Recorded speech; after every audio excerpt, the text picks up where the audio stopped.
This is, in fact, you know what? I'm gonna let you do the honours here because it's your 50th. So yeah, it's a special one. So on the 50th episode, we got Jamie Carragher. Thanks, Andy. Thank you. Special day today, mate. It is 11 years since I was blown up in Afghanistan. And it's obviously the 50th podcast as well. So it's a special one. So I appreciate you doing it, mate. Nice one. Yeah, thank you. The whole idea was doing it was we launched it a year ago, and it was to just get interesting people on, people who've got different lives, and talk about it in that sense. And so you waited for me to be number 50. I thought you were quite big time. I've got your own podcast and all that now, aren't you? So yeah, well, I've seen you get them on, so I have to blow your one up the water. But what I wanted to start, mate, how we met. Obviously, I was blowing up. Fucking my whole world has kind of come down crashing, and then that's kind of when you came into my life, come and visited me. For you, the two questions I want to start with is one, the kind of, not so much it had an impact on you, but one, did you kind of know what you were getting into coming to see me then? And also the pressures of being a local lad. You must kind of get that stuff all the time. You know, feeling the pressures of having to, obviously you're a nice fella anyway doing that thing, but I mean, especially when you were playing, having to, did you feel the pressure of kind of being that person in the community?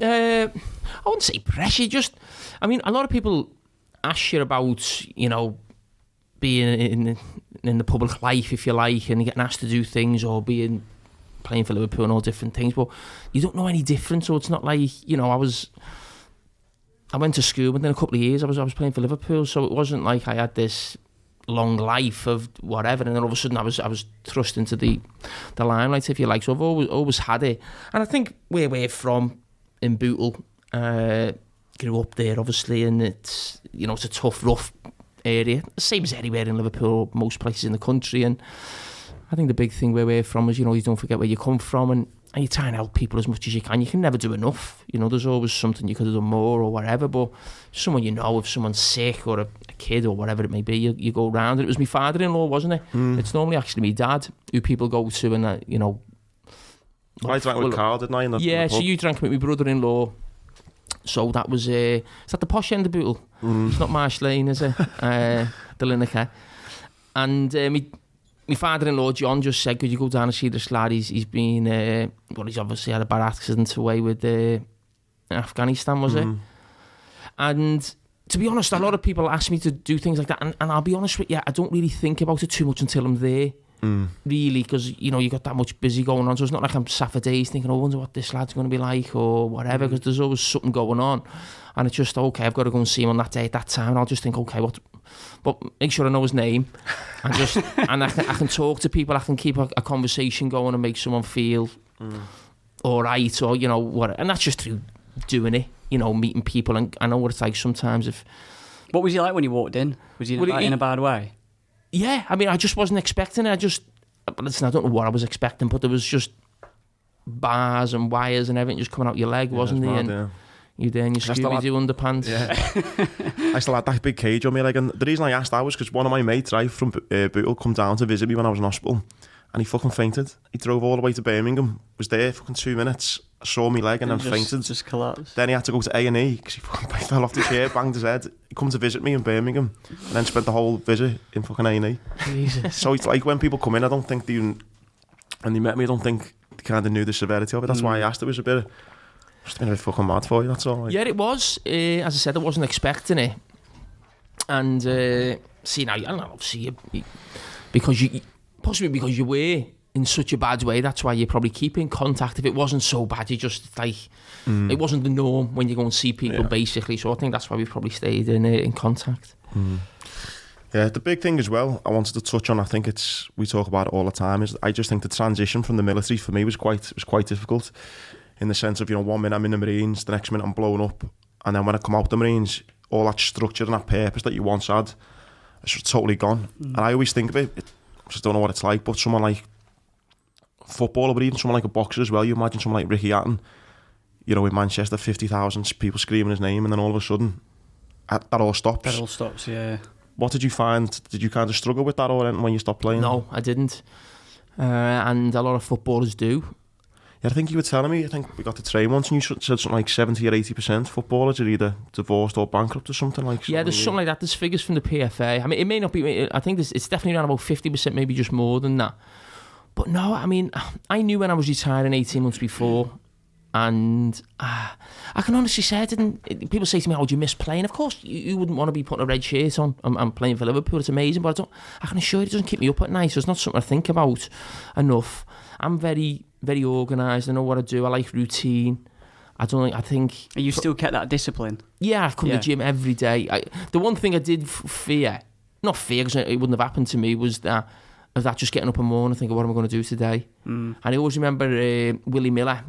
He was like a local comedian in Liverpool. He used to look after former, not look after them, but on the circuit, he'd make sure they'd have gigs or speaking arrangements or different things. And he just said, always fill your diary. And it's always stuck in my head that I wouldn't say I'm actively trying to fill my diary. I'm fortunate with Sky and different things I have. My diary's always full on my days are, but I've never had that thing where I wake up in the morning and think, what am I going to do? What am I going to do with the rest of my life or whatever it may be? I love my life, what I've got now, and I love playing for Liverpool, but the thing I've got now with Sky and being able to have, my kids and being at home and coming to the gym every day with the lads is just like going to Melwood for me and having a crack doing my gym, and I'm finished at 12, 1 o'clock and I always got something to do in the afternoon, a couple of bits and bobs, and then you're picking the kids up, so I've always had that sort of structure. I've never really bothered me. I've never been one who's looked back and think, oh God, I wish I was playing. Oh, give me one more year and all. I'm a bit like, I've done it. It was great. I loved it. Doing something else now. And what does it actually look like then when you retire? Then are you actively searching out for the Skies of the world and that sort of thing, or do they come to you, or how did it work for you anyway? Well, I knew I was going to retire, and I'd always had it planned a couple of years before. I think if you'd have asked me when I was 30, I'd have been a manager. And then the longer it was going, I started taking me badges. I went down the academy, started doing my B licence. That was with John Flanagan's age. He was about 15. I think Jack Robinson was there, maybe Andre Wisdom. So I was taking them to get me B licence. I got that. I didn't love it, really. And then it made me think, because I think for most footballers, if they got the option, they stay in the game, or they probably do punditry in some way. And then I did ITV punditry for a Euros, I think it was 2012. So probably 12 months before I finished. It was almost like just dipping me toe in it. I love the TV, because I just love talking about football. Really. And so then I started thinking, okay, it looks like it's going to be more punditry. And I think Sky then got onto my agent because they'd seen the stuff with ITV. Would you be interested type of thing? And I thought, oh yeah. And people always ask me about retiring and why I retired too early. Okay, that's opinion. Who knows if I'd have carried on what it'd have been like. But I retired. One of the reasons I retired was, one, I didn't want to be sub anymore. I didn't like being sub. I didn't want to embarrass myself in a Liverpool shirt and let the club down and the supporters. Shut that fucking door. Honest to God. Yeah, go ahead, lad.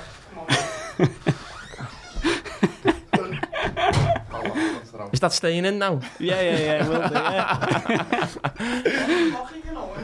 yeah. I'll lock it now, lad, once you're done. Where was I? You're talking about ITV, yeah. So they were the reasons why. And also one of the reasons why was that you think of Frank Lampard, Danny Murphy, Rio Ferdinand, they were all my age, or I think Danny's a year above, Frank's my age and Rio's a year below, but all getting to that stage when we were close to retiring. And I knew they'd be people who could go on the TV. Having worked with them, I knew they knew the game. And they could talk about football, and I thought, I actually retired before all of them. Now, I wouldn't say it was just like that, but that was another thing where I thought, Sky want me, these are still playing. Yeah. Like, just get out now. Just get out now as well. And you'll have that sort of head start. You can get that job before then. Because I think the three of those, well, Frank's a manager now, but I think Danny's great on TV, Rio the same. And I think Frank, whenever he finishes management, he'll go back on TV as well. Because obviously, when that first time you went on ITV, it must be quite hard because, like, in itself, from an outsider, it looks quite difficult in terms of, you've got to have an opinion, you've got to structure the way you talk about the game. It's not just, you can't just F and blind and, talk about it like that. So it must be weird, like, because you don't get any training for it, do you? They don't, you don't have to do a journalism degree or, none of that. It's literally no, but I learned so much I learned a lot that I still think about now with ITV. Really. Now, I think some people are made for TV and some people struggle with it. I'm not a nervous person, or I'll just give something a go, and I wouldn't be scared to be poor at it. And people criticise, okay, it's not for me, but I wouldn't hold back in a say an opinion or talking about the game or different things. No, but you learn so much. Like a little thing. Remember the ITV thing was when a replay's coming in, you've got to be talking about that actual thing that's happening and not. So you might be talking about something else, and because you keep talking too long, they start throwing a replay in, and you're actually talking about something else. But what people at home are seeing is slightly different. So you might be talking about a goal that's gone in, and you're still describing the goal, and the next clip they're showing a keeper making a save. Just a little thing that stuck with me. A fella told me after one of the shows, it just stuck in my head. It's pretty obvious in some ways, really, but. And then went to Sky, learned so much in those first couple of years now, and I'm probably at a stage now where I've been doing punditry for 5 or 6 years. I'm not going to change, and I'm not going to get any better. I'm not going to get any worse. This is what I do, and no one's perfect at anything. And there's probably things I do that are not 100% right, but that's just my style. And I'm probably at the stage now when other people are coming to TV, I can pass on a little bit what people passed on to me when I first started, really, about when you make a point. I'm locking now. Honest to God. Amateurs here, aren't we? So I think the thing about TV is you're on TV for, say, a show's 3 or 4 hours, and you're going to say so much. People will only remember 2 things, the most, 2, 3 maximum. So you've got to know when the time is to really go for it. I think if you're coming out with outlandish things and being really strong and aggressive and everything, it's a bit like, if that's for the full show, it's too much. You don't want to watch it. Yeah, it is. And it's rent a quote. You've just got to think. And there might be shows where you think it's not the show to go big or strong, and it's a show for praise, or it's a show this team are doing really well. In some ways, even before a game, you sort of know what the narrative will be, whatever the score will be. In some ways, if this team lose this game, they're in big problems, or this manager's in big problems, or if this team win again, they're on a great run. So you sort of know beforehand how it'll be. Now, my next game is Chelsea-Man United on a Monday Night Football. I already know 2 weeks before, if Man United lose that game and lose badly, that's a big Man United night, and that's going strong on Manchester United again. For them, probably unfortunately, But with Chelsea, if Chelsea lost, it's not something you go massively strong, because they'd still be in the top 4. They'd still be ahead of United, or you sort of have think, okay, it's like maybe going into a game, you're coming up against, and I've got to be ready for that one, or I've got to be ready for that. And I think a little bit like that with TV. What did the accent is slowing down? Did you have to? Because I know doing the speaking gigs when I first started, I remember doing one in London. And you were like, you need to slow down when you talk. Is that something that sounds stupid, but were you mindful of that? A little bit. I think a lot of people thought, Jamie Carragher at Sky, the Scouse accent and how fast I speak. Now, don't get me wrong, sometimes my family say to me, you've got a TV voice. In that way you slow it down, and you naturally slow down. And then sometimes I'm thinking, I'm going too slow. Really. Because at the start, I did used to watch myself back. And that was a bit of advice I got, just watch yourself back, and you do pick up a little. I don't do that now, because I said, I just think my style is what it is now, really. But yeah, there is a thing of when you're speaking of, and especially when you want to make a big, strong, you think, I've got a really good point to make here. Just take a breath and just make sure you get it out right, and nothing's lost or nothing is thingy. And that's another thing of... There's an art to that, isn't there? Yeah, and I think one of the best pieces of advice I was given, your best lines are in vision, which means there's no point saying something really good. Because when you're going to say something good, or you're going to go strong on something, that it's over a replay. Because if you're at home, you're half watching the replay, you're not even listening to what someone's saying. It's like, right, the camera's on you, bump, take your time, bam, get your point across. So, it was a little bit like that. Definitely. I think as you grow older, your accent softens a little bit, and different things. And even when you're mixing with people maybe a little bit more down south, or people at Sky, you're not just in the gym with the lads all the time. I used to get it all the time. Anytime I was up in the Marines in Scotland, I'd come back and the lads would be going, you sound like a fucking wool. And then if I'd spent a few weeks at home and go back to work, they'd be like, you can tell you've been at home for a bit. But when I went to Liverpool, I always remember it. In Liverpool, we call it the pitches. Yeah. And when you go away, they call it the cinema. And I'd come back and I'd be saying the cinema, and I'd go, what? It's the pictures. And you just get, when you're somewhere so long, you pick up the odd little bits, don't you? Yeah, you do, yeah. One thing as well, I think, is, and and there's probably a ton of stories that you won't be able to say on here now, but I think, and it'd be interesting to see if you think it's important or not, in the Marines, when you passed out of training, you went up to your unit and you'd done something called a joining run, and that was just an initiation ceremony. You were called a sprog, and when you were one of the new lads, and that was it. And it'd be your job to fucking make all the teas. I mean, years ago, back in like, I think the 70s and 80s, it apparently was really bad in the sense of, for 6 months you had to wake up and make everyone's breakfast, you know, every day, and it was just that kind of, it was what happened. It still happens a bit now, but not as much. I'm guessing, well, I've worked at the academy, I know how they're giving evidence type thing in that sense. Where do you think it's gone too far, and do you think there's still a place in the game for having that kind of, you wouldn't call it bullying, character building, I guess it's called, that kind of... Well, you hear some horror stories. Well, I mean, it wasn't even that tough at Liverpool when people are saying, oh, it's so easy now, and what we had to do. I mean, what did we have to do? We had to be in at 9 o'clock. The first team players would come in at 10. You had to put the kit out. Oh, people always say, who was your boot boy, or did you have to clean boots for? It wasn't that. I think there was 1 or 2 lads who cleaned everyone's boots. I used to have to look after the shorts, make sure everyone's shorts were out. I mean, it was easy. It was nothing, you know, people have this thing that people were down toilets cleaning and stuff like that. It certainly wasn't like that when I was involved. And I have no problem with, listen, I never, and I think about this with pundits, I'd never be one of those people who say, in my day they did this, and life moves on. You know, would I rather my son go to an academy or be cleaning a toilet or be outside working on his left foot? You know what I mean? You know, people say, it's like this thing, you've got to be ground down to the ground, and then it'll make you fight for different things. Life moves on. Life's not like that no more, and you have to adapt to it now, and it is different. In the academy, you know, obviously you hear in schools now kids getting like 8th place trophies and that sort of thing. That doesn't happen like in academies, does it? In terms of giving them 8th place trophies, you know, and it's, if you're first, you're first. You know what I mean? Yeah, but I don't think academy's a place where you get trophies, really. You know, like you hear it in schools, don't you? Like people, like the participants kind of medals. Yeah, that's it. That's the phrase that winning mentality and stuff. I mean, I always remember when I was about 12, 13, we used to have like an end of season thing at Liverpool at Anfield, and it was basically everyone got a certificate. Basically, that was it. But I remember them giving me a pair of boots in front of everyone.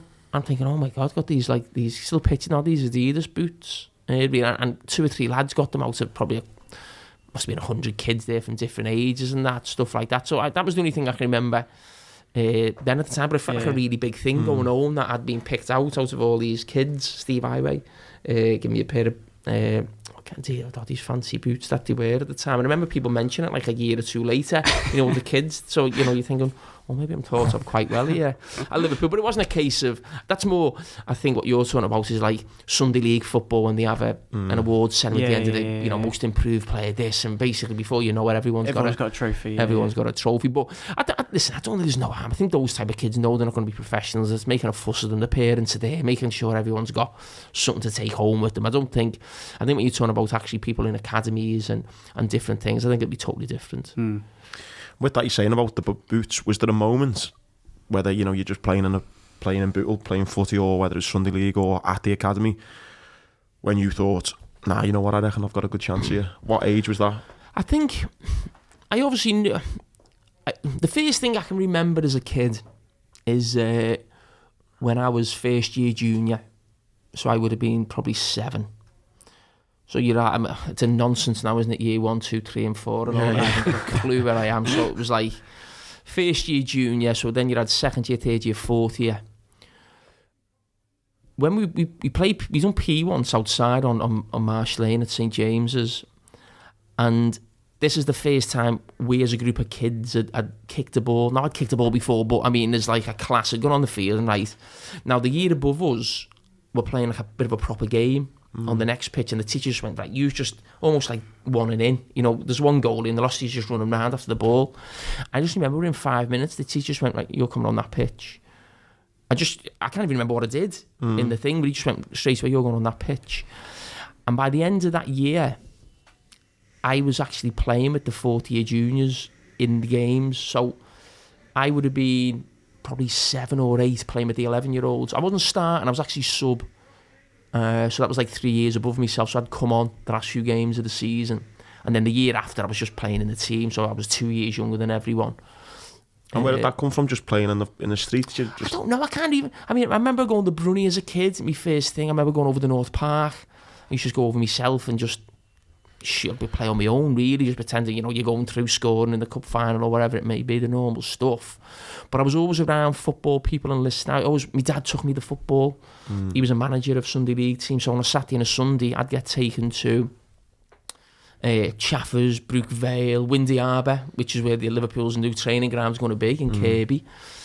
All these pictures around Liverpool, I'd be there and just watching my dad on the sideline. I'd be going in the van with the fellas, listening to them speak and talk about football in the dressing rooms. I can still, that smell of a dressing room, not a professional dressing room, a Sunday league dressing room of men, of it's filthy, there's mud all in and out the showers. I mean, it's minging, but you just...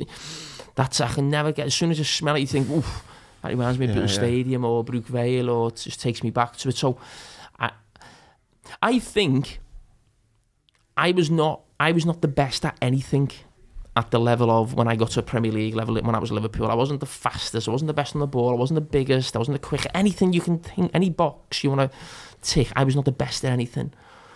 But I don't think anyone at Liverpool had a better football brain than me. And I'd argued, and I think that's why I can talk about football on Sky. I would back myself in a debate, an argument, remembering football. I had a fucking bet with you the other week. You fucking had me off with that. Oh, was it? Your football, I don't think, again, not as friends or, as massive football fans, you can always remember games, but I don't think I spoke to anyone who remembers so many games about football, knows as much. But that's not a case of actually going home and reading up on it. I always remember games and what happened in games. And my point of being is, I think because I was around football people from probably 4 or 5 years age, listening to men speaking about football. After my dad's game, we'd go back to the pub. I'd just be playing pool, get a glass of Coke, crisp. People are getting drunk, talking about football, how Everton got on, how Liverpool got on, watching the scores come in, and just, I was really aware of football and understood football. I was going to watch Everton from 1984, so I was 7. And again, going to the game with men, speaking about the players, who they think's a good player, who's a bad player, who you're coming up against, listening to fans in and around. I was constantly getting football chat, and I think that's why I possibly do the job that I do now. And as I said, I back myself football, mental, or certainly understanding the game as well as anyone I ever played with. Did your dad really push you? Was he sort of a pushy parent, to one of those parents like Serena Williams's dad, I think, really... we speak about this all the time, is whether that's kind of... We spoke to Kev Ellison, his lad turned around and just said one day, I'm sick of it, Dad, I don't want to play anymore. Do you find that was your dad, and what are you like now with James in the sense that... No, I mean, to be honest, it's a funny one, that. I don't think a pushy parent's a bad thing. And I said that to my wife, and I class ourselves as pushy parents, but not in the sense... Pushy as in, we take the kids everywhere. we don't think... I don't want to take Mia to dance, or do you have to take James to football? It's a bit like, no, we do. We have to do it for them. And maybe we'll get the rewards, they'll get the rewards at the end. And don't get me wrong, there was times when our daughter went to dance every night after school, still does. But there would be the odd time she'd be like, and we'd be like, no, we're going. You're not missing it, you're going. So if you class that as a pushy parent, yes. But not pushy as in... And my dad, it wasn't like that when I was a kid, because it wasn't like at the academy every night. He was only going once a week. And he'd have Sunday football and school's football on a Saturday.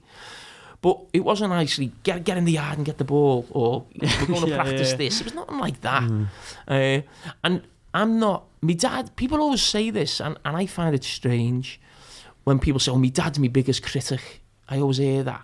And in some ways, they're trying to give off this image of like how humble they are, or the dad's the biggest critic, and doesn't let them give up with the station.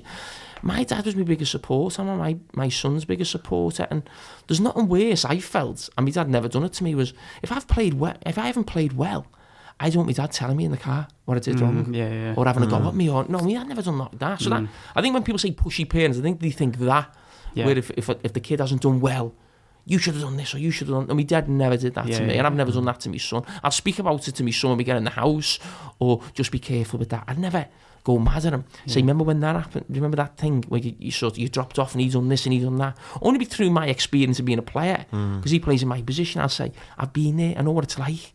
When that happens, you just got to be careful of that. But it wouldn't be a case... Now, there have been probably 4 or 5 occasions where I would wouldn't say lose me rag with them, but I would have a go at them. And that would only be an attitude thing. That would only be a case of you didn't look ready, you didn't look like you wanted to play today, you didn't look like...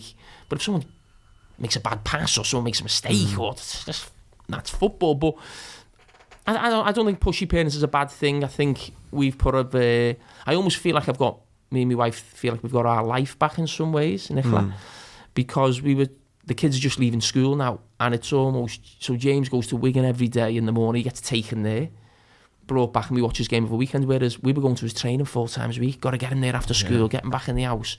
Mia was going dance to town, so Mia's probably got 6 months left before she's going to performing arts school down south, so we won't have that to thing do it yourself. I know, but that thing of like watching Pointless or something like that in the house or whatever it is, I prefer the Chase actually, but we've started watching that the last 6 months, because before that we'd be getting the kids at 4 o'clock running around like lunatics. She'd be dropping me, I'd be going with James, we'd be getting back in at 7, 8 o'clock. We wouldn't be sitting down in the house till the earliest 8 o'clock, sometimes the latest 9:30, 10 o'clock, as me as sometimes dance went on till 9:30. You mentioned the attitude thing before. Obviously, I imagine that your kids have a different sort of their sort of lifestyle's a little bit different maybe from when you were growing up. Do you try and like instill a little bit like? Do you try and ever sort of discipline them, sort of maybe like how you used to be? Do you know what I mean? Because sometimes I feel that, if I luckily went to a really nice school, and so Tom went to a private school. Let's get that out there. No, but it's you there's an element, isn't there, where you don't want them to become, something that. Well, my kids have gone to private school, and I was always like, don't put your kids in private school. And not because of, talking about education or, political parties and stuff like that, or the money. It was more a case of actually, who are they mixing with? What type of person are they going to be? Yeah. And I've only learnt now. Friends have asked me, what the best they can do for the kids. It's not about who they're with. It's how you bring them up. It's how you mix with them. Now, when I was when James was a bit younger, I was worried about, he's not going to be one of the lads. Really, so I'd be taking him down the Brunny, playing 5-a-side with the kids. He made mates there. He had mates at school. But James is a lad's lad, really. Yeah. And his mates are not really from his school. He had mates in school, but his mates are from outside school to go to the other schools. Probably like we went. James goes to match the away games with Liverpool. Can you imagine the people he's mixing with? And I think it's nice to get that nice balance, really, of that sort of gritty type of people who go on the match, who I grew up with, but also there's nothing wrong with people saying, private school, this kid, or someone wants to be a doctor, or, well, what's wrong with that? I mean, what is, these type of people? And I think it's nice, and I'm lucky now where I'm in an environment where I can come to the gym, and it's rough in here, the one-liners, the banter, everyone's taking the piss out of each other, and it's brilliant, it keeps you grounded and that, but it's also nice for me to then to go up to Sky and see someone who's producing a show, who's probably a different type of person, and you get that different type of people in your life, and I think it is nice to have a balance, and I think that's what our kids have got, so I'm not worried about that one. And I'm still getting fucking rinsed from when I had my Uncle Albert shout last week in the gym, and the banter in this place. One thing for me when I was playing, you talk about levels, and you said you probably had the best football mind. I found, hence why I ended up joining the Marines, but like the different levels, I was an alright footballer, always playing Sunday League. Our team was winning the league every season. I was getting Player of the Year, and they had trials at the academy. And again, I never ever thought I was going to make it or I was great, but I always knew I was a good footballer. And fuck me, I got to the academy. And it was just like levels, when you just play against people from all over I think it was, I don't know where it was who we played against, but I just remember thinking, I am nowhere near good enough to be a professional footballer. Was there ever a point in your life, whether it was moving up to the first team or England or even a Champions League game or something, and you ever doubted yourself, or on the other hand said, nah, you know what, I'm here because I was always very confident, and not in a big-headed way, that sort of thing of like, no one's going to stop me. That mentality of that. But there's no doubt you play, you have little games where you think you're at a level and you go, say the first time you train with the first team, and you're like, am I ever going to get to this level? The speed of it.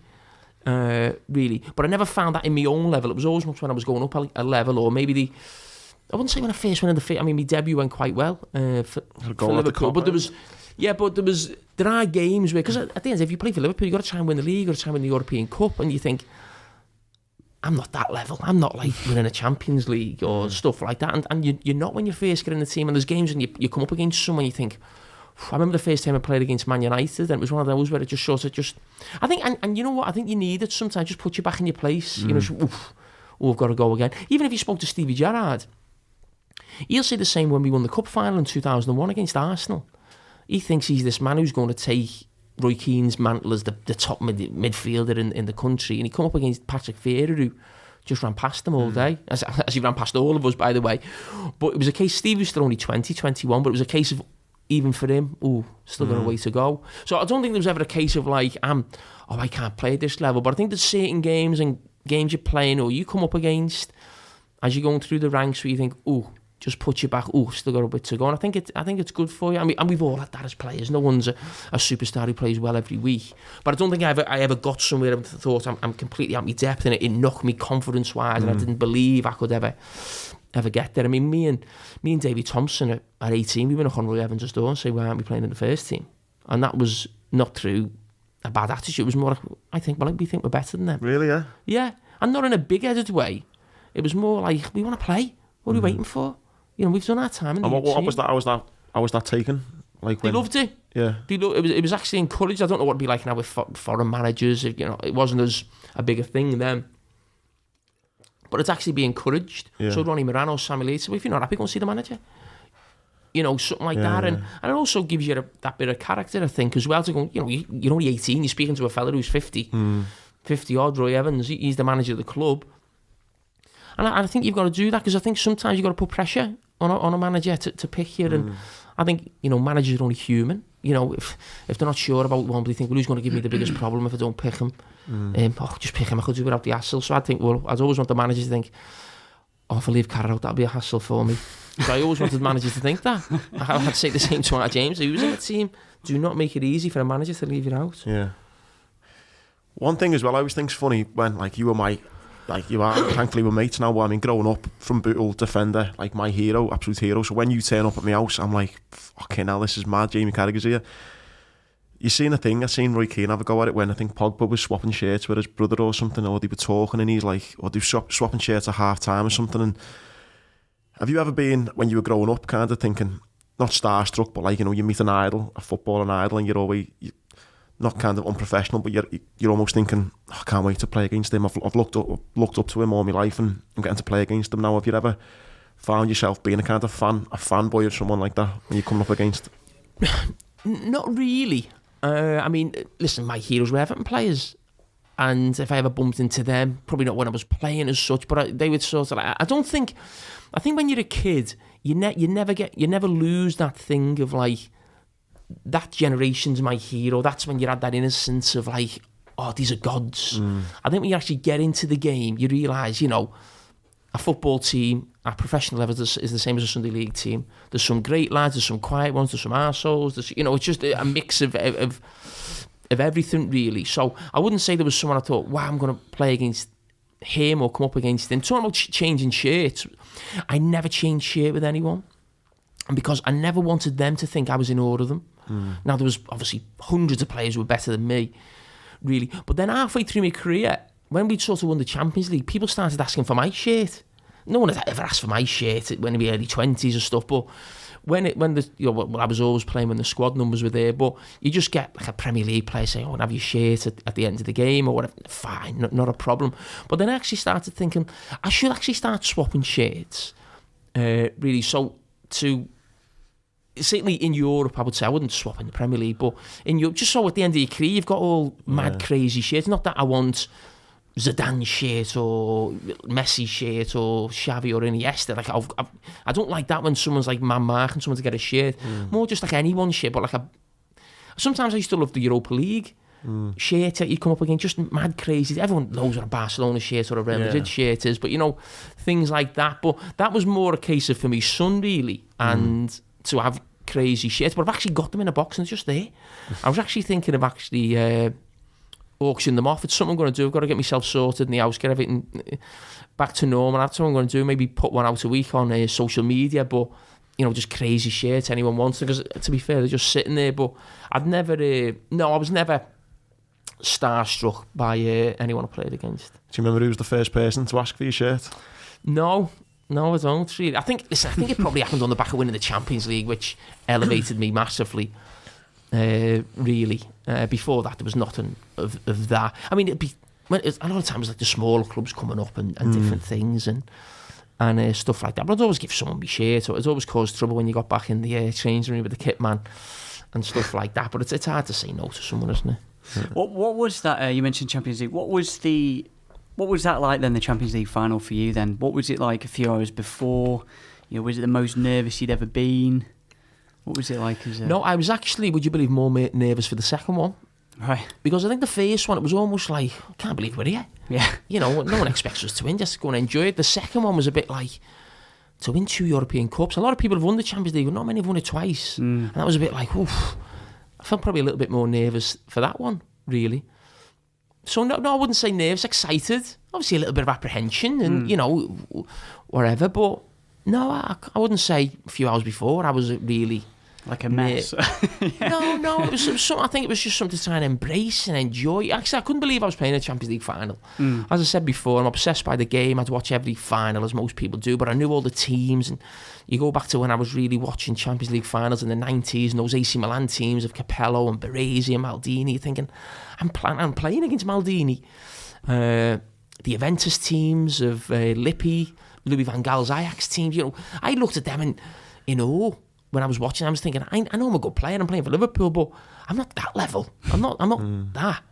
And I was well aware of that, but, I found myself eventually through hard work, listening, getting better, improving, maturing, got myself to that level really for, probably 3 or 4 years where we got to 2 finals, a few semi-finals, and yet it wasn't a case of when I got there, I didn't think I belonged, I wouldn't say that, but no, it certainly wasn't nerves, and certainly the first one was just, wow, can't believe we're here. What do the managers do? Do they try and hold you back from? Because obviously now you've got social media and you can hear about what people's opinions are before the game and things like that. Would they try and mute all that out as best, or would you ever try and find it, or was that a dangerous thing to do?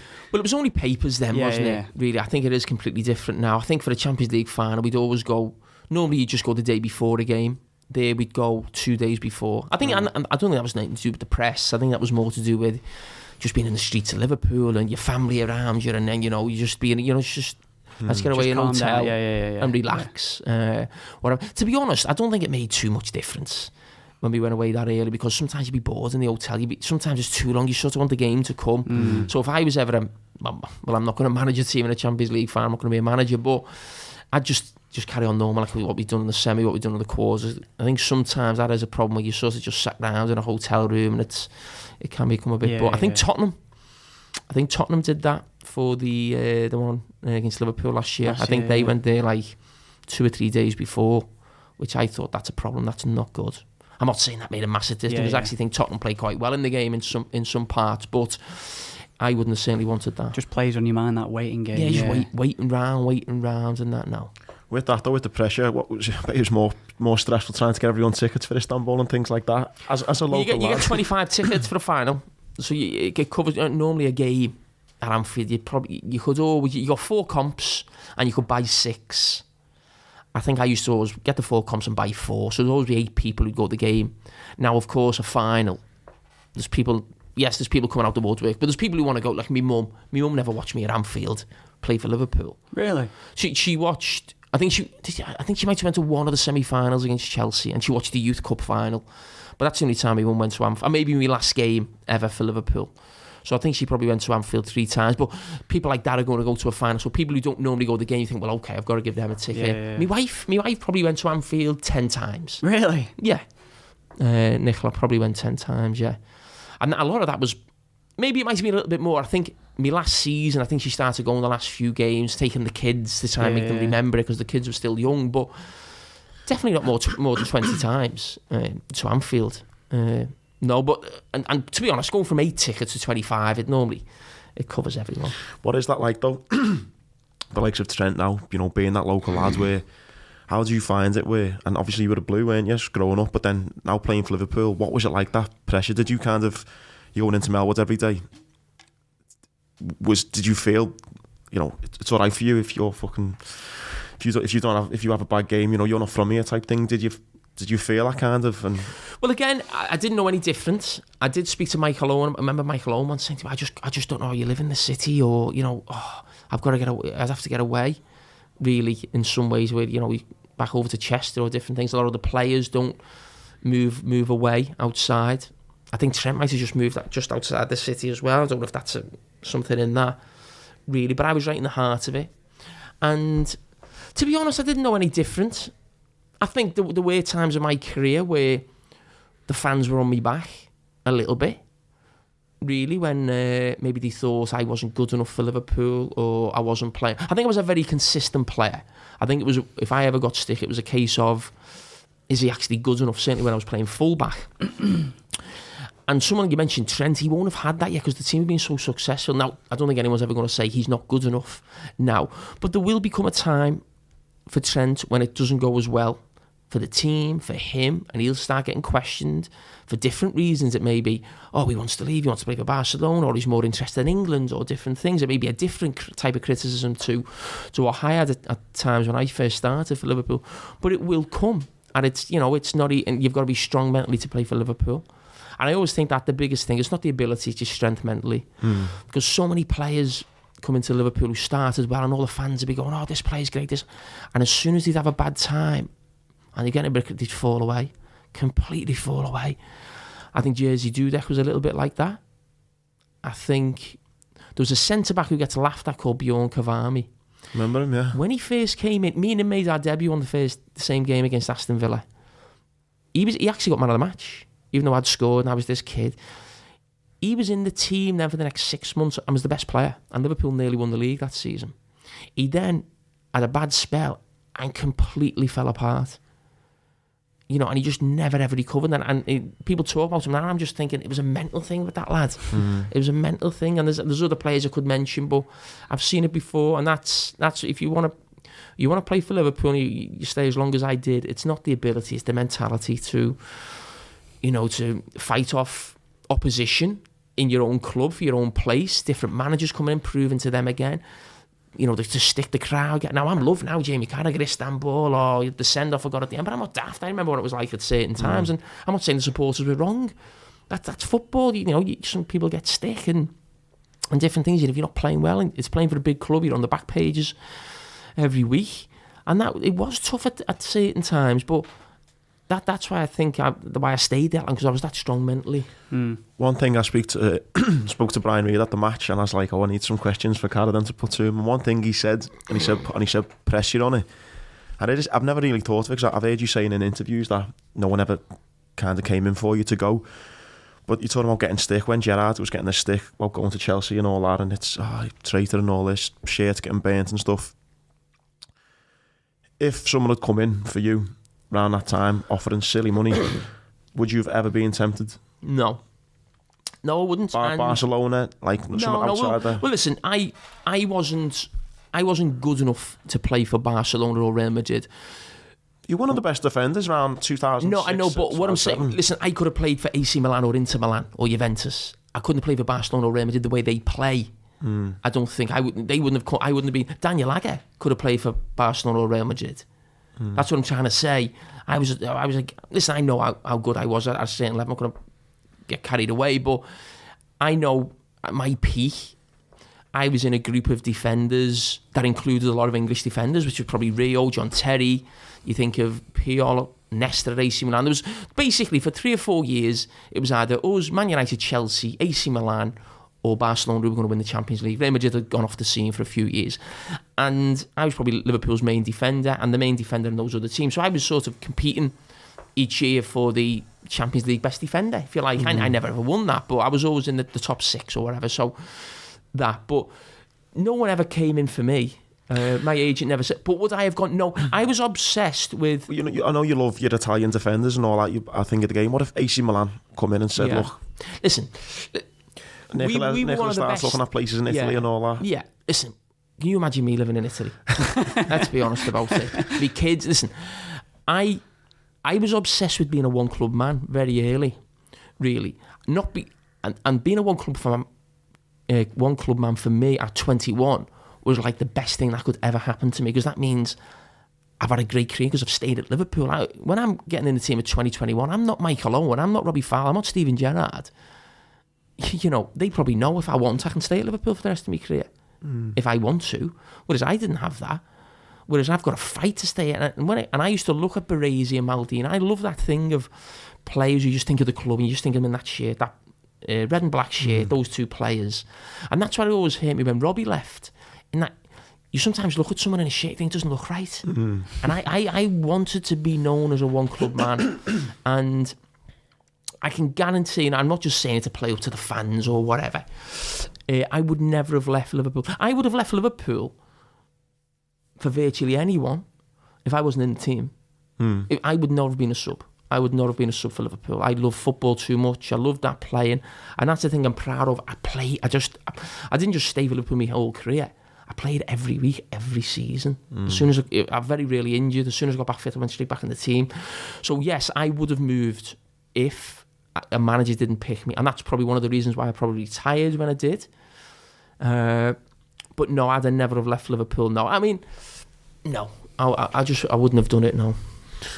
Speaking as well about injury, when we done that film for that Paragon, that's one of the funniest stories I've heard of you when you broke your leg and you didn't know you'd broke your leg. Oh yeah. I just think that's bizarre when you're talking about your injuries, because you were never injured, really, were you? You were in the team every week. I just find that bizarre how you can break your leg and then wake up the next day and go, it's still a bit sore, this, you know, and then get told the next day. Is that again? I know you got to be lucky with injuries, but I always remember in that interview we done then, you were always saying about, and again it comes back to mindset, which you said, if this injury takes 3 months, I want to try and do it in 2.5 months, I want to try and do it in. Is that again, you think, the mindset with your injuries? Yeah, I mean, I hated being, and listen, every player hates being injured. I never pulled a muscle in my life. My initial reaction when someone in a Liverpool dressing room goes into the physio and says I'm injured is the lying. I can't get that one behind. I can't stand people who are injured. I can't stand people who are sick. I don't get sick. Touch wood. You don't get ill, no. The odd thing, but would it stop me doing anything? You know, when people say I'm not playing. You know, when I see a game of football and say, you read the team out, he's not playing. It happened to some Liverpool players, and Klopp will do the interview. Why is Lovren not playing? Oh, he's ill. Ill? How'd you miss a game of football? Because you're ill. Yeah, but what if he's got a cold? You miss a game. You don't miss a game for Liverpool if you've got a cold. Yeah, that's right. I should have said flu. Whatever it is, you don't. I played at Birmingham once when I had the worst I'd ever had, and I probably shouldn't have played, but I played and we got beat actually. We got beat 2-0, and I didn't train the day before so that was the worst. That must have been the worst thing I've ever had. But I still played. You don't miss a game because you're ill. So that's I've always had that thing. Well, that's probably why you have done the 737 games, whatever, because of that. Well, I had injuries. I had an injury. The first big injury I had, I felt my knee in pre-season. Nothing happened. I was just jogging on a golf course, 7 in the morning. We used to do 7 in the morning with Juliet. We'd do a run, then we'd do a gym session about 10:30, then we'd play football in the afternoon. So 3 sessions in the day. So the first one, not a pain, just like a feeling in my knee. What it was, just carried on. I went to see the doctor. He just said, I remember what he said. He said it's called housemaid's knee. Basically, women get this through cleaning, being on all fours, cleaning, just on. I said, okay. He said, not major. Just carried on. It ends up being tendinitis, and I had to get my patella tendon cleaned out. But it got to a few months in the season, the Champions League kicked in. So I'm starting to feel this now. It's getting a little bit more sore. And I thought, well, I'm not missing games. We're in the Champions League. And then at the end of the Champions League, it was the first time ever there was 2 group stages, and the second group stage was after Christmas, and it was Barcelona, Galatasaray, and Roma. And when the draw came out for that, I thought, I'm not missing them games. So I was actually on 2 anti-inflammatories a day. So I'd take one before I went to bed, so that in the morning my knee would be all right, and then I'd take one before training to get through training. I'd done that to the end of the season, and I had a spell in January, the end of January. I remember the fans getting on me back a little bit. I wasn't playing well, and it was like, I can't say I've got a knee problem. How bad's that look? You come out and say I'm not 100% fit, and plus I still want to play. I still want to play in these Champions, and I got through it, and I missed the World Cup in the summer because I had to have an operation. And the day I had the operation was the day Zidane scored that volley at Hampden in the Hampden Park for Real Madrid. So I went to Colorado the Stedman was his name, so cleared me knee out. And my thing was like, I've got to be back for the start of the season. Forget the World Cup, forget England. I've got to be back for the start of the season. And I played a pre-season game, but I was on the bench for the second game of the season, really. So I'd done okay. My other big one was breaking my leg, the one you mentioned, and that was just a case we had 2 broken legs in the same game. So Milan Baros broke his leg, our doctor took him to hospital, I then broke my leg. So I don't know who broke my leg. Lucas Neal's done a bad tackle, but I know it's sore. I can feel it when I'm lying down. My first reaction is he being sent off because I just knew it was a terrible tackle. And then everyone's around me, I'm trying to get up on my feet because I'm thinking, I'm not going off. Fucking hell. But I don't listen, I'm not trying to be brave at it. I don't know if I've broken my leg. I'm just getting up, so I put weight through it, and I thought, no, I can't put weight through this. So I've stood up. So they're about to, what's he going to do? So Sammy Lee's come on, so I don't go off on a stretcher. I remember it. Yeah, Sammy Lee. So I've got all the Sammy Lee. He's supposed to be carrying me, size of him. So we hobble off together. So I hobbled off, went in the treatment room, their doctor's there. Next thing, my dad comes flying in, because he know I wouldn't come off unless it was serious. And he knows that, so he's in the game. He's come flying, he's gone. His dad get? His dad get everywhere, gets where water can't. And he ends up in the treatment room. And I can just see he's ready to kill someone. Lucas Neal's been sent off. He comes in and apologises, says, I haven't seen the tackle, I don't know what the tackle's like. I haven't, Lucas Neal comes in and said, oh, don't listen, whatever, one of them things. The doctor's there, their doctor, I haven't got a clue. I can picture him now, what he looks like, big heavy fella. He looked at it and went, doesn't look too bad, doesn't look this or whatever. And he's like, then he's making jokes or trying to be funny in the treatment room. My dad's like, and I'm thinking, this doesn't feel right. So ends up strapping my leg up, if you like. I'm on the bus on the way home and everyone's saying, oh, you were lucky there, it was a bad tackle, you're lucky you got away with that. So I think I'm lucky. Our doctor's still not there. So I go to bed that night and I'm just lying on, I sleep on my front. So I can't sleep on my front for obvious, but I'm on my back and it's just like a heartbeat in my leg, just boom, boom, boom, like that all night, this is throbbing. I just goes in the next day and the doctor just looked at me and went, you need to go straight to Vizsla, you've broke your leg. And then I got the cast on. But then my mentality was, right, broke my leg, gutted. I've got to be back before Barros. That was my thing, I've got to be back before Barros. So everyone was saying I'd be out for 6 months. I was back in 4 months because he was just my competition every day. Is he running yet? What's he doing? He wasn't as strong as me mentally. Barros, so I was always going to come back before. And I remember my first game was against Everton at Hague Avenue for the reserves. That was making my first game back. And people always say, don't you, the first tackle, the first thing. So I just had in my head, I just need to tackle someone as soon as this game starts. And I just remember just taking this kid out. I was playing left back, it was freezing, Hague Avenue, it was so windy, it was horrible. And it was just, there fella, I just ran. I just thought, I'll just get this over with. And just took the kid out, really. So I never had a worry of like, what's my leg like afterwards, or no. And to be honest, I think I played one more reserve again. I was straight back in the team. It's interesting you say about having that rivalry. I remember going through Headley Court, and when I had my leg amputated, they had that great camaraderie with all the other injured lads. And you're like, well, he's lost his leg. He got his leg amputated the week before me. I need to be walking with him, and it does help, doesn't it, having that surroundings and all that. Yeah, it does, yeah. I'd hate to be your son if you got a cold, get on with it. Broken leg, get on with it. Mate, on the thing as well, mate, how much you're adored, obviously, because of, I think it's a few things, obviously, what you've done in the city, how, again, one club man and all that, everything you've won with Liverpool. But I also think as well, you said before about you wasn't bothered about missing the World Cup in that sense, it was all about getting back for Liverpool. Do you think with the way Liverpool is as a city, politically, everything like that, or Liverpool almost feels it's on its own, if you like, in the UK in some parts. The fact that you kind of, I think you're one of them, maybe the first, in my mind, to come out and say, well, I don't think anyone ever really has. Have they really said, listen, I'm not that bothered about England, it's all about Liverpool for me? Do you think that obviously made the fans be a bit more, just because of the way Liverpool is? We all know what it's like. But maybe it turns the rest of the country against you in some way. I was only speaking what I felt. And I think sometimes it gets a little bit misconstrued, really, how it was meant to come across, was that it wasn't that I wasn't bothered about England. I wanted to play for England because I just thought that's another level. I never played. Now, maybe my mentality of what I had like that was not this, that England was the be-all end-all. Meant I didn't have a great England career. I didn't do enough for England. Now, I was up against strong competition, certainly in the position. I think if I was probably playing now, I'd probably get 70, 80 caps. I don't think it's as strong at centre-back now, but when I was playing, it was world-class defenders there, and John Terry, Rio Ferdinand, Sol Campbell, what he was doing at Arsenal, Ledley King, Jonathan Woodgate. There was so many great players. So maybe I sometimes think, because you think about it, I played for 17 years for Liverpool, no one took my place. No one was like, over my dead body, anyone take my place. I wasn't like that with England. If I didn't play, it was a bit like, all right, I'm going back to Liverpool, we're playing thingy at the weekend. So sometimes I think, did that mentality stop me having a better England career?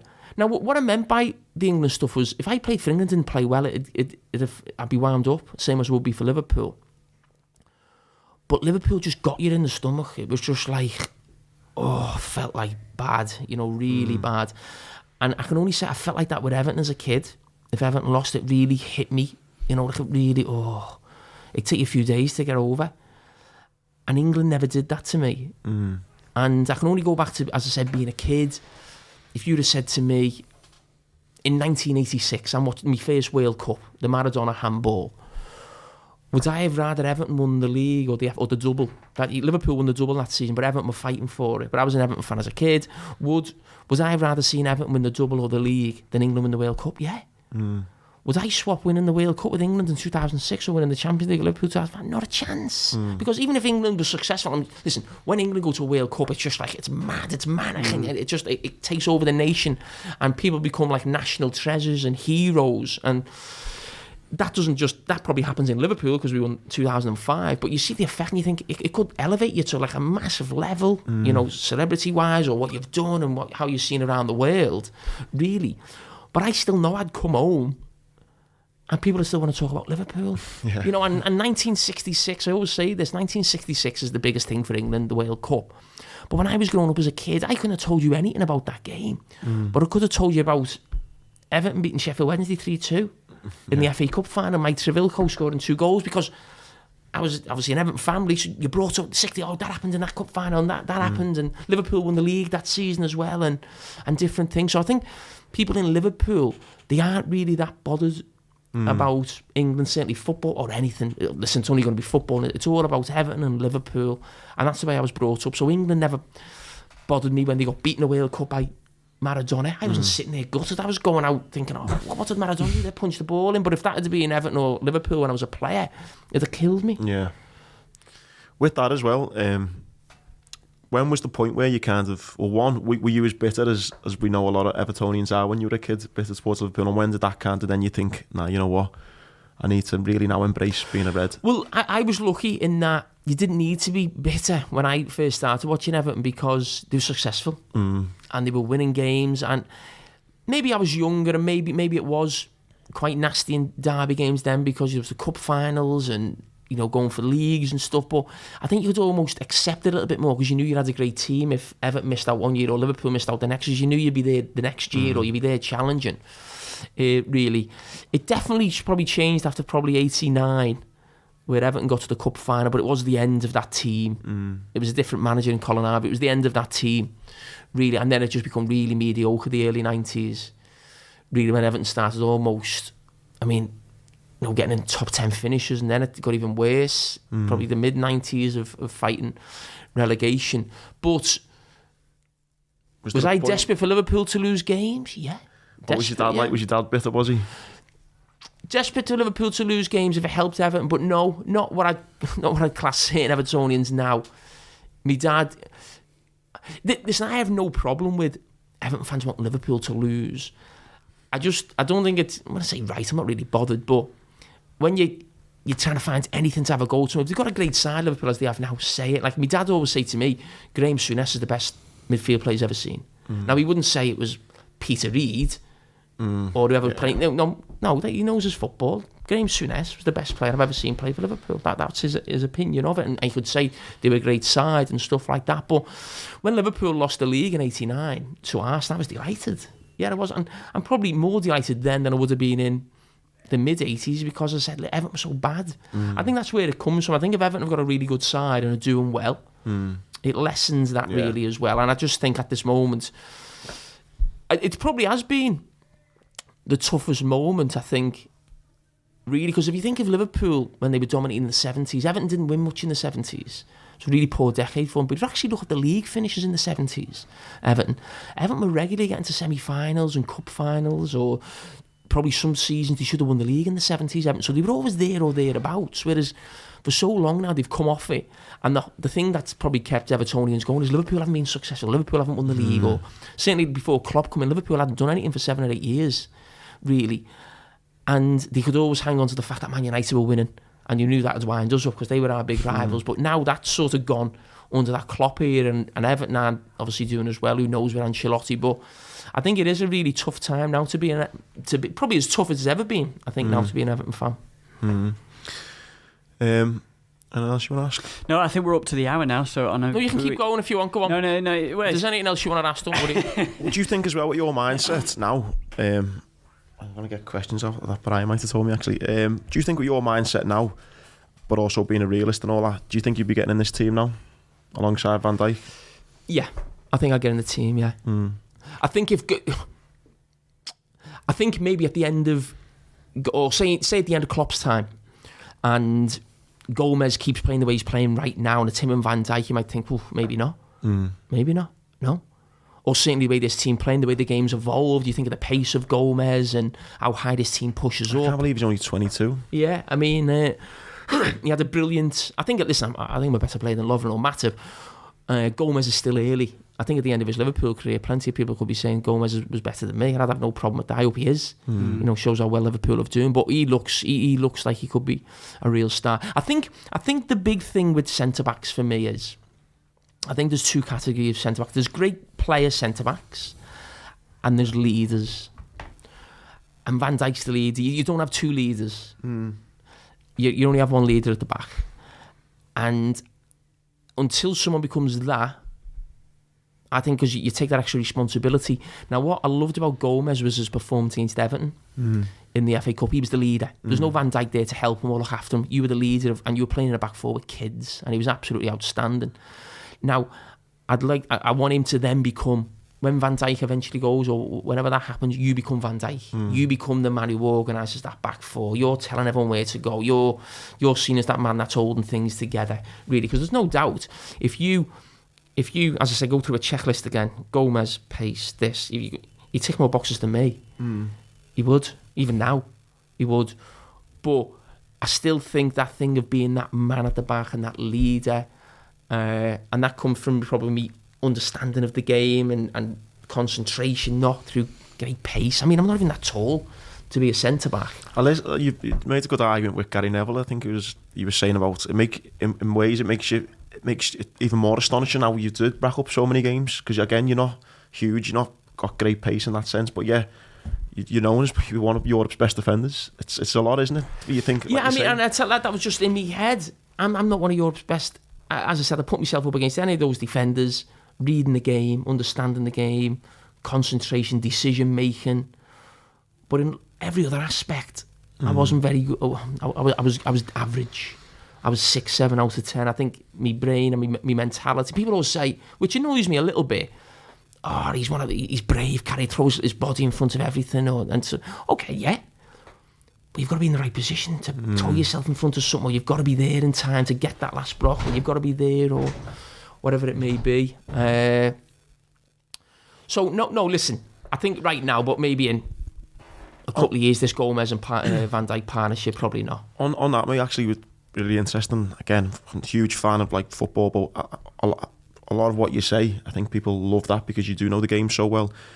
One thing I found really interesting, and it's interesting now to think how you'd work in this team, was when you just said, as great as football is, it was a job for you. You went there, you wanted Liverpool to win, you've done everything you could, but then you're not best mates with everyone you work with, just like every job, I guess. You go to work, and I guess as fans we like to think that you're just all out together all the time, and that's the way you've kind of said it was just a job. Whereas now, though, this team under Klopp, they all seem, whether it's just up front or not, I don't know, but they all seem like they're all best mates. You seen bloody Alisson baptising Firmino the other day, for example. I can't imagine you doing that to Stevie. Do you know what I mean? Where do you think then that would have...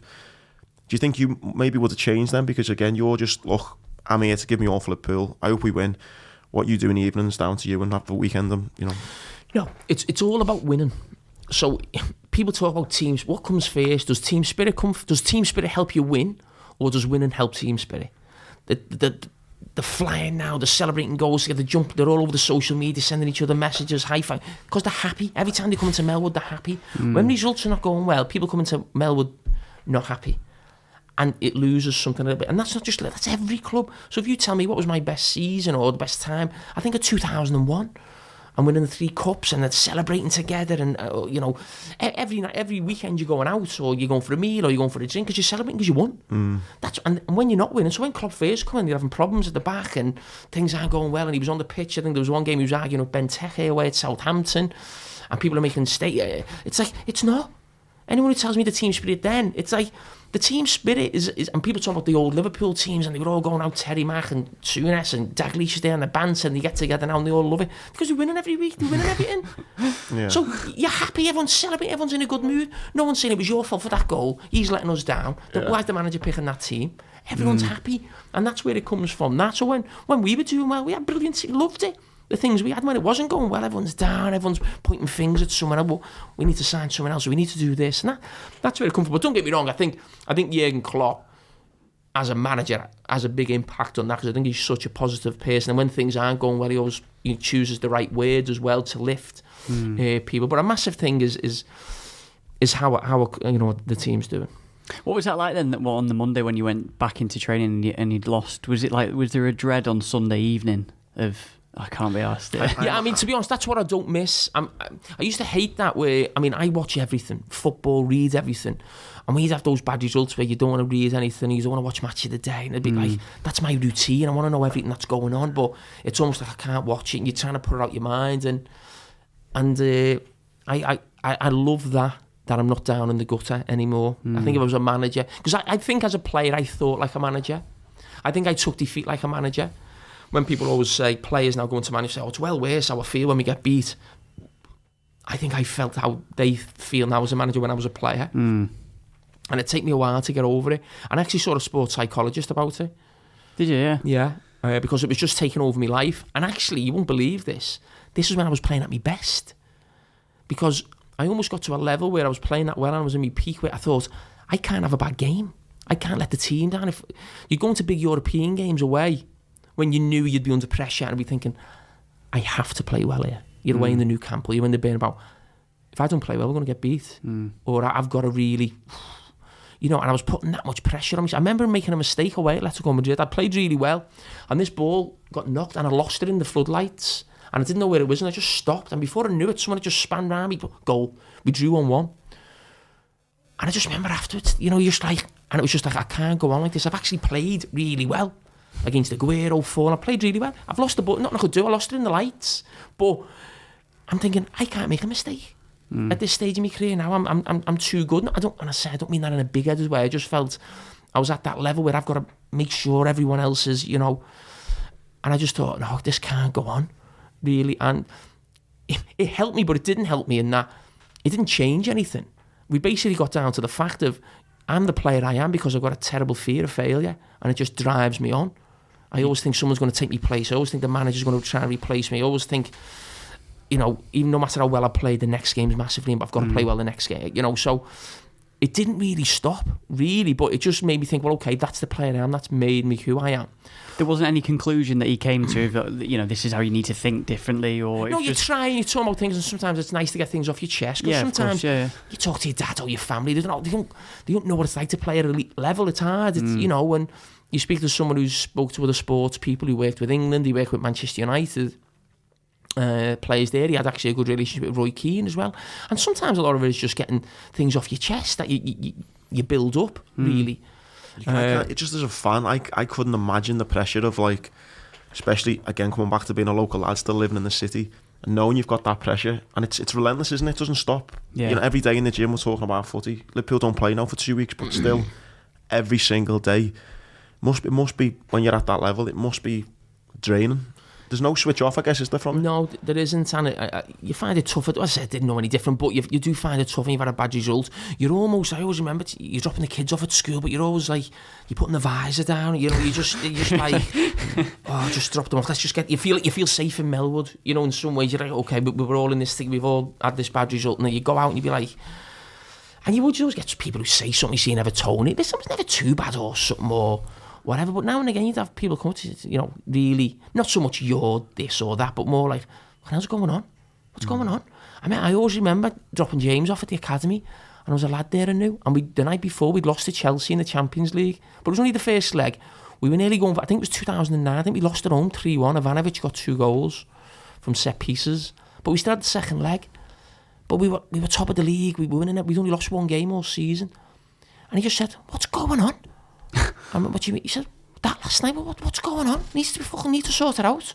I'm like, but that's it. We just had a game where Chelsea scored 2 off corners, and you're just like, that's the way it is. That's the way it affects people, and it wasn't. And I say that's probably.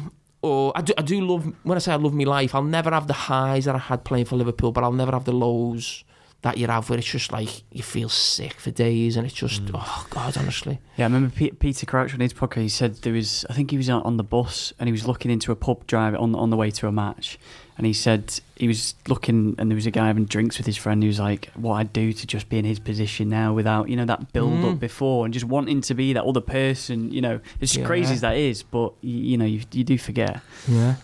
Like with the thing as well, with your knowledge of football, why would you not? I've heard you say, like, for some of the things you said there, the pressures and stuff like that, but look at you and Gary Neville, two of the, you know, you work so well together, you're so good at talking about football, know it so well. Would you not ever think, no, I'll just give it a little go? There's lots of reasons why not. I've never moved before. So you look at Steven Gerrard now, he's a bigger legend than me at Liverpool. He doesn't go and get the Liverpool job straight away. It may come in the future, but he has to move to Glasgow Rangers. So he's away for a family, probably five nights a week. I don't want to be a manager enough to be away from my kids and my wife 5 times a week. I just don't, really. Where would I have to start? So let's say, for instance, at the best, I get a team at the bottom of the Championship. Would I rather manage a team at the bottom of the Championship or have the best job on TV? Really? I mean, I think I've got the best job. I love my job, and I don't think everyone's got different opinions on pundits, but Monday Night Football is the best football show on TV by a mile because of the concept, the way it works, just everything. But not because of me, because of what it is. I think whoever does it, it's a brilliant show. And I just think, am I going to move me kids or move away from me kids to manage at a level I've never played at? That feeling of great ups or great downs, that roller coaster ride again, or have that job going to the best I was at Tottenham yesterday. What a stadium, commentating on Man City, Tottenham, just there in the arena. It's amazing. And the fact that I can go to big games, watch, give me opinion, I do really think that the media is a massive part of the game. I don't think it's separate. I think we're all part of the game, really. I think we are a huge influence on the game, good or bad. People may not like our opinions, but I think people listen, and I think it does affect certain things. And that Monday Night Football has changed the way football fans, I think some of the debates you'd have on it, they're unreal, aren't they? I think I've texted you a few times, we've had certain guests on, and it's so amazing just to hear people who know the football game, they played it, and now they're talking about it, and they're just giving fans things that you don't even think about. And I think that's why it's made it a success, hasn't it? Just because it's a brilliant show. I think what makes it great is it's not every week. So when it is on, it's like, oh, Monday Night Football's on. Less is more. And I just think we want to... I thought I could be a good pundit, because when I used to watch pundit, I think I could do better than that. When I was a player, if I'm being totally honest, I don't think the detail was there. Some people may now think we go into too much detail. You sometimes get that thrown at you at times. But saying on the Monday Night Football show, I want to take people into the manager's debrief of a game. So on a Monday morning, a manager may go through the game with his back four, his full team, go through the goals. I want to bring that to the viewer. I think me and Gary say we're almost like managers without a team in some ways, and that we're going through what a manager would be telling his players. Do you reckon managers ever watch the show? Yeah, they do. I wouldn't say they watch the show to learn from us. Listen, they may pick things up. We have got great experience. Alex Ferguson, Rafael Benítez, we've been at the highest level, leagues, Champions League. So you'd probably be daft not to, not just trying to blow our own trumpet, but I think they probably watch it as well, maybe to see who we are analysing. Are they playing the team the following week on something we're analysing, or look at a goal that they can see it, or what they do? I think it's a show that I think football people watch, really, and that's the thing where I absolutely love Monday Night Football, the actual detail that you can go into, because anyone can talk over the goal. Oh, great goal, look at that finish, he just volleyed that past. It's boring to me, that. You know, I love going into the I don't know where else it can go, because everything moves on. What's the next level of detail we can go to, or are we actually at a point now where it's actually, if you go too far, you're actually it's maybe too complicated for fans? But I think supporters now, I think they want that, and I think there's so many supporters of clubs now, bloggers, people on social. I think social media has been massive, where fans now can actually prove that they're not idiots who just turn up, pay the money, and get disrespected by clubs. They've got an opinion, but listen, there's different opinions, but fanzines were always good, barometer of that. But now podcasts, you think of, the Anfield Rap, obviously Everton and Liverpool ones, but I'm sure every team in the country's got them. So they are aware, and when you listen to them, you think these know what they're talking about. This is not, just outrageous comments. So I think what we're giving people is what they want, but actually for us, as always, what can we do more? Where can we take it next? What can we, you never want to be sort of seen as standing still, basically, in anything you do. Those debates as well, like, what's it like when loads of ex-Liverpool, ex-United lads, what's it like with, like, Roy Keane, for example, the other week, do you know what I mean? Is it kind of, once it's stopped filming, is it like, it was intense, that type thing? Yeah, it was really funny when we stopped the one with Roy Keane. My first line was, poor Frank Lampard. Frank Lampard got through into this debate from nowhere. He's probably just at home eating his Sunday dinner, watching a game, thinking, this result's gone for us, man, you've got me. Then Keane's just 2-footed them. But Roy Keane was funny, actually, in the break and at the end of the show. He's a great fella. And he was just looking at me, he said, you've come in fresh. He said, it's like a sub coming on. He said, I've been sat here for 7 hours. He must have thought I got the better of him on something. That's what he said. He said, I've been sat here. He said, like a sub coming on and changing the game. He said, So I think he'd be ready for me. We're doing Monday Night Football together for Chelsea Man United, which will be hilarious. If Lampard could get a good win against Man United, which will be funny. But no, I think you've always got to remember, it's not personal. Let's not forget we're on TV. Yeah. You want to make a good TV. The fact you've brought it up, the fact it went everywhere on social media, means that's what it is. So we're not the game, the players on the pitch. That's the football. We're giving our opinion, but it's also TV and what's good TV and debates and pushing people. And to be honest, sometimes I go in there just to needle someone. I think the best thing I love doing is actually co-commentating and then going in the studio after the game, because they've been together all day, the others, giving their opinions, and you're commentating. You've watched the game. You've watched the game from a different angle. Yeah. You've got different things, and it's just good to and it's also nice when I'm sat there, when Gary comes in or someone else comes in. It's just there's a different opinion. Something's different in the studio, and it's that's what I like coming in. You just like, and sometimes you even think yourself. You think it's a bit flat in here, isn't it? Right, bump. Yeah. Wallop. Go a little grenade in. Yeah. But why? Just that's the best thing you can say in pundit. Someone say why, and just put someone on the spot. Then okay, well, and then he'll think, well, I've got to put him on the spot because and they just bump, you're off, and then away we go. No, it's great. My conscious phone's going as well. Last thing then, who's going to win in the half marathon? How are we doing? Are you doing it? Yeah, Sam. Oh, you doing it? He only done it because I was doing it. He's like competitive, isn't he? To be honest, I felt my calf the other day, so I'm having a week off. I'm going, whoa, what do you say about being sick and injured and stuff like that? No, well, what I didn't want to do is get injured and miss it. I'm not injured. Well, you've only got one calf, haven't you? I think he texted me today, Chris Ramway. I didn't go running at the weekend, but I'm gonna have a go doing it. Yeah. No, looking forward to it. And we were worried where the derby was going to go, so the derby's going to Monday night, so it's worked out quite well, actually. Yeah, the league will be done by then anyway. Might be done on that weekend.